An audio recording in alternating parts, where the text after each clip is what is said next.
Press घेतल्या आणि वायगिणी प्रोजेक्टा oppose करतात ते. सो तुमचे कितें अजून मत कितें? अरे बाबा आमचो ओपन सदांच आहा पण हो कायमचोच आसतलो. आमचे सगळे लोक उठलेले आसा. तो बांयगणी प्रकल्प जो आसा तो खंयच्याच परिस्थितीन थंय येवचो ना. आमी मुख्यमंत्र्या कडेन चर्चा केल्ली आसा.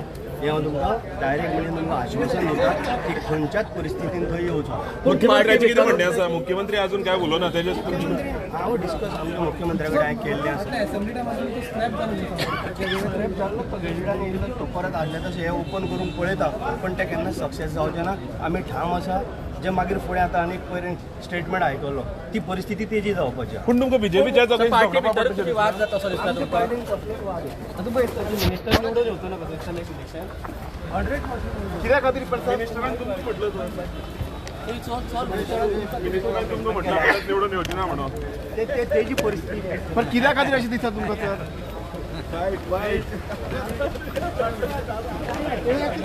इनॉग्रेशन आनी फावंडेशन म्हणटा पळय ते. अरे बाबा ते मागीर पळोवया कांय ना ते फावंडेशनूय घालूंक आसतना आनी इनॉग्रेशन